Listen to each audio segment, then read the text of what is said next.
მოგესალმებით, ეს გადაცემა თავისუფალი თემაა, მე ჟურნალისტი შორენა ბიჭიკაშვილი ვარ. დღევანდელი ჩვენი გადაცემის სტუმარია გურანდა ქურდოვანიძე, იურისტი, ადვოკატი, მაყურებელი მას კარგად იცნობს.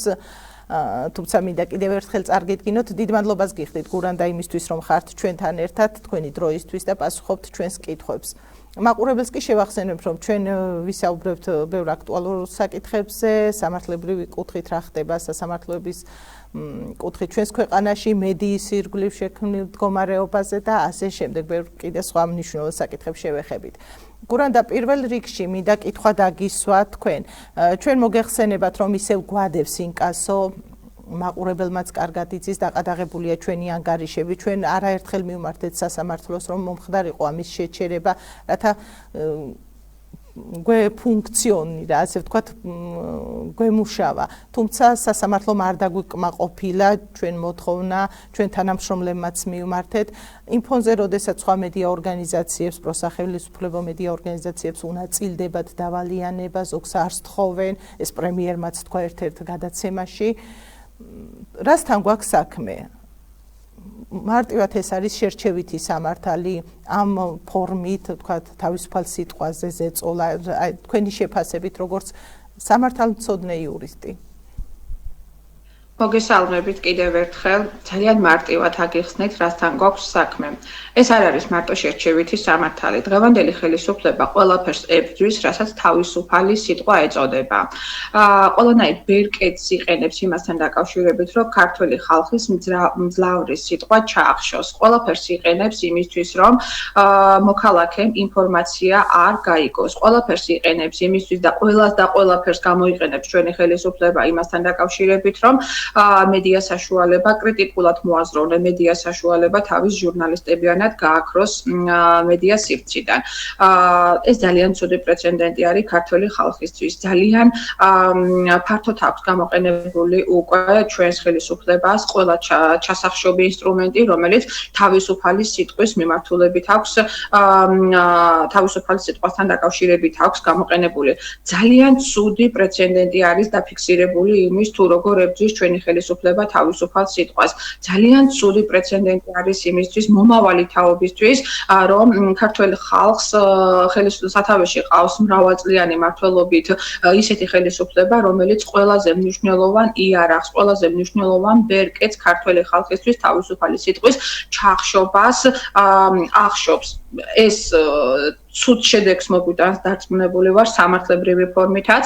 რაც შეეხება სასამართლოს, ახლა ეს თქვენ უბრალოდ დრო დაგიკარგავთ იმასთან დაკავშირებით, რომ სასამართლოს მიმართეთ, გინდოდათ პრეცედენტი დაგეფიქსირებინათ იმასთან დაკავშირებით, რომ თქვენი განცხადების საფუძველზე სასამართლოს მიეღო დამოუკიდებელი გადაწყვეტილება, თუმცა თქვენ თვითონვე დარწმუნდით იმაში, რომ დღეს ყველაზე რთულ პროფესიას შეჭიდებული მოქალაქეები, რომლებიც ჩვენ ვართ ამ კონკრეტულ შემთხვევაში იურისტები, როგორი ბრძოლა გვიწევს თითოეული პროცესის მოსაგებად სასამართლოში, იმ პირობებში, როდესაც სასამართლოს არ არის დამოუკიდებელი, მოსამართლეებით შებოჭილები არიან თავის დამოუკიდებელი გადაწყვეტილების მიღების პროცესში, შინაგანი რწმენა მათ უკვე დიდი ხანია დაკარგული. არ ჩავთვლით ესეთ მოსამართლეებს, რომლებიც ნამდვილად დამოუკიდებლობისთვის იბრძვიან და მადლობა ღმერთს კიდევ რამდენიმე მოსამართლე არის ქართული მართლმსაჯულების პირობებში ასეთი, რომლებსაც ღირსება აქვს შენარჩუნებული და მხოლოდ შინაგანი რწმენით, ასევე საქმეში და არსებული მტკიცებულებების საფუძველზე მიიღებენ ხოლმე ისეთ გადაწყვეტილებას,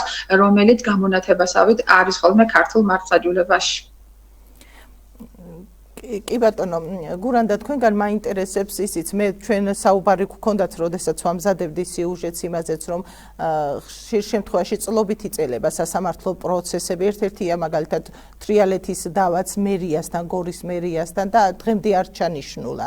ასევე ანგარიშიც არსებობს, რომლის მიხედვითაც თქვათ, ხშირ შემთხვევაში სახელმწიფო უწყებები იგებენ სასამართლო პროცესებს და ძალიან მინიმალურია, რომ კონკრეტულმა ორგანიზაციამ ან მოქალაქემ მოიგოს და თუნდაც კონკრეტულ მერიასთან. აი ამ შემთხვევაში თქვენი შეფასება როგორი იქნება კიდევ ერთხელ? ნამდვილად დაგეწმუნებით იმაში, რომ წლობით გრძელდება ქართულ მართლმსაჯულებაში საქმეების განხილვა, იმიტომ რომ ეს გამოწვეულია იმ უსამართლობით, რასაც ყოველდღიურად მოქალაქე აწყდება ყოველდღიურ ცხოვრებაში და ერთადერთი ბერკეტი, ეგრეთ წოდებული თავის და უფლებების დაცვისთვის, მიმართულია, რომ სასამართლოში შეიტანოს სარჩელი. რაოდენობიდან გამომდინარეც არის აღნიშნული, თუმცა საინტერესოა ის, რომ ყველა ადმინისტრაციული საქმის წარმოების პროცესში, რომელშიც მონაწილეობას იღებს როგორც მოსარჩელედ და მოპასუხედ ადმინისტრაციული ორგანო, ყოველთვის გამარჯვებულად გვევლინებიან ისინი. რატომღაც პრეცედენტი არის უკვე სტატისტიკურად ჩამოყალიბებული იმისა, რომ ყველა ადმინისტრაციული საქმის წარმოების პროცესში გამარჯვებული არის ადმინისტრაციული ორგანო და ის რიგითი მოქალაქე, რომელიც თავისი დარღვეული უფლებების დასაცავად მიდის სასამართლოში, მიდის იმ მტკიცებულებებით, რომელიც მის ხელთ არის არსებული და რომლითაც დარწმუნებული არის, რომ დამოუკიდებელი, მიუკერძოებელი და თავისუფალი სასამართლოს პირობებში მიიღებს აბსოლუტურ გამარჯვებას, სასამართლოს ხდომათა დარბაზიდან გამოდის სრულად დამარცხებული. ეს ქართული მართლმსაჯულების კიდევ ერთხელ ვიტყვი, არის კრახი. კრახი იმისა, რომ ქვეყანაში დამოუკიდებლობა მართლმსაჯულების კუთხით ჩახშობილი არის უკვე. ზოგადად მედიის კუთხით შექმნილ მდგომარეობაზე რა სიტყოდით? ვიცით, ბევრი მედია ორგანიზაცია იხურება წვეთს ფუნქციონირებას. აი ამ კუთხით და მაყურებელს რომ ავუხსათ, რას ნიშნავს გადაცემის დასაწყისში თავისუფალი სიტყვის მნიშვნელობაზე საუბრობდით, ხო? აი რას ნიშნავს ეს, როდესაც მოქალაქის ხმარსად არ შეიძლება თქვათ გაისმას, თუნდაც იგივე აკრძალულია სასამართლო პროცესების გადაღება, აგვიკრძალა მედია ორგანიზაციებს ხელისუფლებამ, რომ რათა არ გავიგოთ რეალურად შიგნით რა ხდება, ხო? აი ამ კუთხით თქვენი შეფასება. ნახეთ, როდესაც სასამართლოს ხდომათა დარბაზში მედიის წარმომადგენელი იყო და იღებდა იქ მიმდინარე მოვლენებს, იღებდა რეპლიკას, იღებდა საქმის გამოკვლევის პროცესში თვით მოსამართლის ქმედებასაც იღებდა, ეს გვეხმარებოდა ჩვენ იურისტებს, რომ არ ხდებოდა იმ დოზით საქმის ფალსიფიცირება, რომელიც ახლა დღეს მონაცემებით არის. ეს მედიის აკრძალვა სასამართლოს ხდომათა დარბაზში არ გადაღება, ეს კიდევ ერთხელ მოასწავლებს იმას, რომ ჩახშობილი არის მედია სივრცე, არ უნდა იქნას გაჟღერებული მძლავრად როგორც ქვეყანაში, ასევე რეგიონში მიმდინარე პრობლემები. ერთ-ერთ ნათელ მაგალითს თქვენი ტელევიზია წარმოადგენს, შიდა ქართლში, რომელიც საკმაოდ მრავალი ათწლეულია აჟღერებს და ახმოვანებს იმ პრობლემებს, თუნდაც იმ საზღვრისპირა სოფლებში არსებულ პრობლემებს, რომლებიც ფიზიკურად იქაური მოქალაქეები ვერ ახმოვანებდნენ. ამაში თქვენ ეხმარებოდით მათ და კიდევ ერთხელ დიდ მადლობას გეტყვით, რომ რეგიონალური ტელევიზია ამით იყო დაინტერესებული, რომ მოქალაქეების გასაჭირი იქნა წინაპლანზე წამოღებული, თუმცა რატომღაც ჩვენს ხელისუფლებას აღნიშნული არ მოეწონა და მოხდა იმ საკანონმდებლო ბაზის შეცვლა, რომელიც მედია სივრცეს მთლიანად ჩაუხშობდა მძლავრ ხმას და მოქალაქეები ყოველგვარი ინფორმაციის გარეშე ვაკუუმში აღმოჩნდებოდა. გურანდა, მე მინდა გკითხოთ აუცილებლად 4 ოქტომბრის საქმეზეც რა ეტაპზეა ახლა? თქვენ ვიცი, რომ რამდენიმე მოქალაქის ინტერესებს იცავთ, უფლებებს იცავთ, რომლებიც დაკავებულები არიან 4 ოქტომბრის საქმეზე. ბოლო დღეებია მიმდინარეობს დასასრულს უახლოვდება სხვა სასამართლო პროცესები, სხვა დაკავებულების. რა ეტაპზეა ახლა ის კონკრეტულად იმ ადამიანების სასამართლო პროცესი, რომლის ინტერესებსაც რომელთა ინტერესებსაც თქვენ იცავთ? ძალიან მოკლედ გეტყვით ამ საკითხთან დაკავშირებით, ნამდვილად 4 ოქტომბერს საპროტესტო აქციების დროს დაკავებული ბრალდებულებს 3-ს კონკრეტულად მე ვიცავ. ამოწურული არის ბრალდების მხარის მიერ წარმოდგენილი როგორც მტკიცებულებების გამოკვლევა, ასევე მოწმეთა ჩვენებები, რომლებიც სასამართლოს მდგომარეთა დარბაზში ერთი მეორეს მიყოლებით ამბობდნენ, რომ ვერ ამოიცნობდნენ იმ პიროვნებას, რომლებსაც ედავება ბრალდების მხარე კონკრეტული ქმედების ჩადენას. ჩვენ იურისტებს მთელი ამ ხნის განმავლობაში ვერც ერთხელ ვერ იურისტებმა ვერ გავიგეთ მოწვეული სტუმრებისგან თუ რატომ არიან მოსულები, ეს ერთადერთ რამეს ემსახურება, რომ ის მტკიცებულებები, რომლებიც წარდგენილი არის სასამართლოში, რომლებიც საქმეში დევს, უფრო პოზიციის გამყარებას მიუთითებს, ზეპირსიტყვიერად გადმოცემული პოზიციის გამყარებას უფრო მიუთითებს, ვიდრე რეალურ მტკიცებულებებს და თუ კი იქნება დამოუკიდებელი სასამართლო, თუ იქნება მიუკერძოებელი მოსამართლე, თუ იქნება თავისუფალი სასამართლო, აუცილებლად მოსამართლეს შინაგან ერწმენა გაუჩნდება მხოლოდ მათსავე ბრალდების მხარის მიერ წარდგენილი მტკიცებულებების საფუძველზე, რომ ყველა ის ქმედება, რომელიც ბრალად არის შერაცხული ბრალდებულების მიმართ არის უსაფუძვლო, ყოველგვარ მტკიცებულებას მოკლებული და შესაბამისად ერთადერთი განაჩენი იქნება დამდგარი, ეს იქნება გამამართლებელი განაჩენი იმ ბიჭებისა, რომლებიც უკვე დაახლოებით 7 თვის განმავლობაში უკანონოდ ხედან პენიტენციურ დაწესებულებაში. დიახ, გურანდა აუცილებლად მინდა გკითხოთ იმ რეპრესიულ კანონებზე ასე ვიტყოდი პირდაპირ, იმიტომ რომ როდესაც საუბრობთ, ჩვენც არაერთხელ გვისაუბრია და უფლებადამცველებთან მას ამ ეგრეთ წოდებულ კანონებს არაფერი საერთო აქვთ კანონთან, ასე ამბობენ. თუნდაც აი ტროტუარზე დაკავებების ერთმანეთის მიყოლებით იცვლებოდა კანონები და გუშინაც გუშინწილად ვნახეთ ხო სტუდენტები დაკავებულები.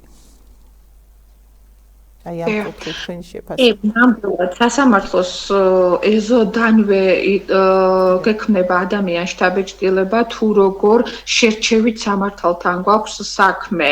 ახალგაზრდა გოგო ბიჭები, რომლებიც უნდა ხარობდნენ ინსტიტუტში სიარულით, ძალიან მარტივად ნახეთ, ბევრი მედია საშუალების მხრიდან გავრცელდა უნივერსიტეტის კიბეზე, როგორ მოხდა ერთ-ერთი პირის დაკავება ადმინისტრაციული წესით, რომელსაც მოსამართლემ მხოლოდ ტროტუარზე დგომის გამო ორდღიანი ადმინისტრაციული პატიმრობა შეუფარდა.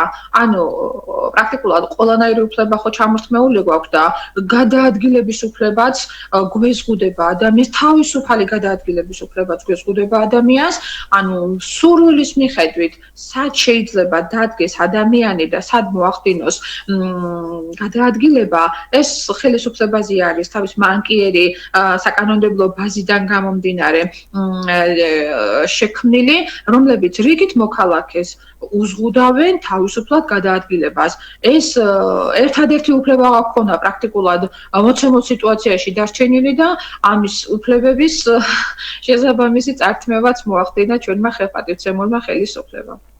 კი ბატონო, გურანდა, სამოქალაქო საზოგადოება, რომლის ხმაც გააჩერა მათი ფუნქციონირებაც ხელისუფლებამ, თუნდაც ამ ეგრეთ წოდებული გრანტების კანონების გამო ხო გაჩერდა. რას ფიქრობ, აი ამ შემთხვევაში შეეზღუდათ ფინანსურად ფუნქციონირება ყველას ხო გაჩერდნენ. საზოგადოების როლს ამ შემთხვევაში როგორ ხედავთ? ცვლილებები როგორ უნდა მოხდეს თქვენ? იმიტომ რომ ამიტომ გეკითხებით გარდა იმისა, რომ იურისტი ბრძანდებით, თქვენ სამოქალაქო პოზიციას ყოველთვის აფიქსირებთ იქ, სადაც საჭიროა და ამიტომ ვთვლი საჭიროთ, რომ დაგისვათ ეს კითხვაც. კი, ნამდვილად სამოქალაქო საზოგადოების ხმა თითქოს გამოფხიზლების პროცესია საზოგადოება. აქამდე თუ შედარებით ხმას არ იღებდნენ, ალბათ ყველაფერს აქვს თავის დასასრული. მოქალაქეებმა თუნდაც სახელოვნებო ხალხმა, რომლებიც თეატრში იყვნენ დასაქმებულები, რომლებიც გამოდიოდნენ სცენაზე და არ ერეოდნენ პოლიტიკურ საცხოვრებაში, ნათლად დაინახავთ, რომ ისინიც გამოვიდნენ უკვე და ფიზიკურად აყალიბებენ თავის პოზიციას. ანუ თვითონ მოქალაქეს აქვს იმის განცდა შექმნილი, უნდა შევუქმნათ უფრო სწორად ჩვენ მოქალაქეებმა, საზოგადოებამ ისეთ პირებს, რომლებიც ჯერ კიდევ საკუთარ ნაჭუჭში არიან მოქცეულები და არ ერევიან და არ აყალიბებენ თავის პოზიციას, რომ მათაც უნდა ამოიღონ ხმა, ძლიერი ხმა, ეს არის ქართველი ხალხის გადათვლინის ერთადერთი საშუალება.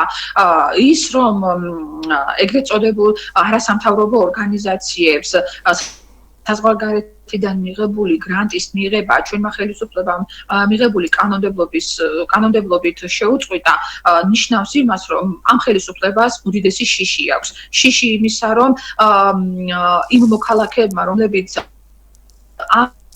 ამ ორგანიზაციებში არიან დასაქმებულები და რომელთა აზრსაც ძალიან დიდი როლი ენიჭებოდა საზოგადოებისთვის, მათ გადაწყვიტეს, რომ სწორედ ამ ხალხის მოგუდვით, ასე დავარქმევდი ამას, ამ ხალხის მოგუდვით მათი უკან მდგომი მოქალაქეები გააჩუმეს. მაგრამ თუ გადავხედავთ მიმდინარე მოვლენებს, ძალიან მარტივად ვიტყვით, რომ კი არ გააჩუმეს, პირიქით, მათში უფრო ნაპერწკალი გააღვივეს იმის, რომ ხდება მოქალაქეების იზოლაცია, ხდება მოქალაქეების მთლიანად დამაკავშირებელი ხიდის ჩამოტრიეს პრაქტიკულად დამაკავშირებელი, იმიტომ რომ მიდიოდნენ ჩვენ დასაქმებული მოქალაქეები და შესაბამისად ძალიან ბევრი სიკეთეს აკეთებდნენ მათ მიერ გრანტებით. ყველაზე ელემენტარული რომ ავიღოთ, წამლის პრობლემა ვისაც ჰქონდა და ძალიან ბევრ ბავშვს გაუწიეს მათ დახმარა მედიკამენტების კუთხით, დაფინანსება საოპერაციო თვალსაზრისით, რომლებიც გზავნიდნენ ასევე საზღვარგარეთ ასეთი კატეგორიის დაფინანსებული მოქალაქეები, გზავნიდნენ მათ. შესაბამისად ეს ძალიან კარგი იყო ჩვენი ქვეყნისთვისაც, განვითარებისთვისაც, მეგობრული ევროპასთან მეგობრული ურთიერთობისთვისაც, თუმცა დღევანდელი მონაცემებით მხოლოდ და მხოლოდ ჩახშობილია ყველაფერი.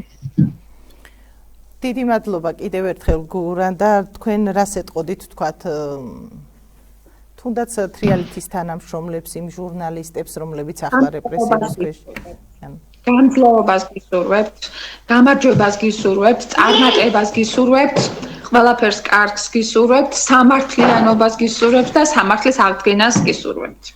დიდი მადლობა კიდევ ერთხელ თქვენი დროისთვის. მაყურებელს შევახსენებ, რომ ჩვენი გადაცემის სტუმარი იყო გურანდა ქურდოვანიძე, იურისტი. მე კი მომდევნო გადაცემამდე დაგემშვიდობებით.